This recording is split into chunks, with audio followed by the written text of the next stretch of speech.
tayo ng Lingon juice. Ayan ang Lingon juice, guys. Magano lang ng 1 kilong Lingon juice at saka punuin nyo lang to ng tubig. So, ayan. Ayan, guys. Lingon. Ayan. So, start na natin. Pakuluan natin siya hanggang kumulo siya ng kumulo at saka magiging smash na siya yung berries natin. Okay.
Guys, after 1 hour, ayan, ganun na siya, guys, after 1 hour. So, sasalain mo na siya dito, guys. Sasalain siya dito sa streamer sa stream natin. Ayan, so ayan, guys. Ayan, sasalain natin siya dyan. So,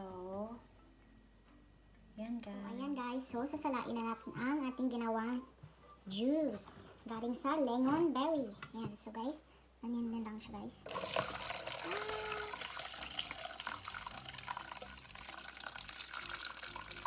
Ayan. So, masala na siya. So, ganyan na siya, guys.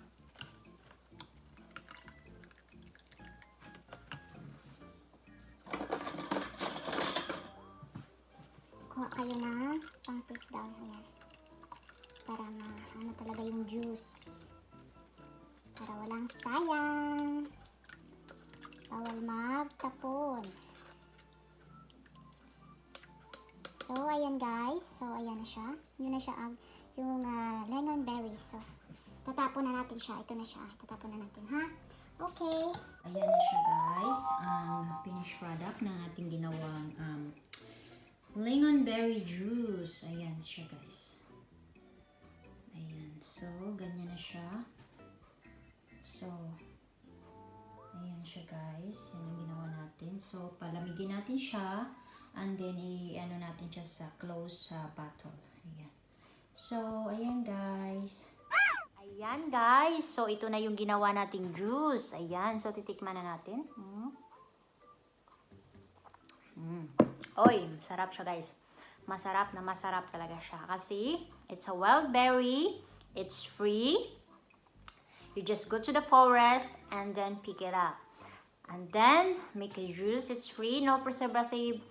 Nothing, guys. It's free and free for toxins and everything. It's wild berry.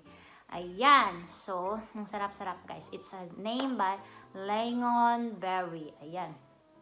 It's an antioxidant. Ayan, so guys. Ayan, salamat sa inyong lahat. Sa mga sumusuporta sa akin. From the beginning until now and always. Ayan, guys. Sorry, guys, kung hindi ako masyado nakasuporta sa inyo. Especially sa aking mga member. But, pipilitin ko na magiging punuan ang aking mga absences. But, anyway, guys, thank you so much sa inyong lahat. Mag-ingat po kayong lahat. Stay safe and pray always and stay healthy, guys. Drink more water, juice. Yeah.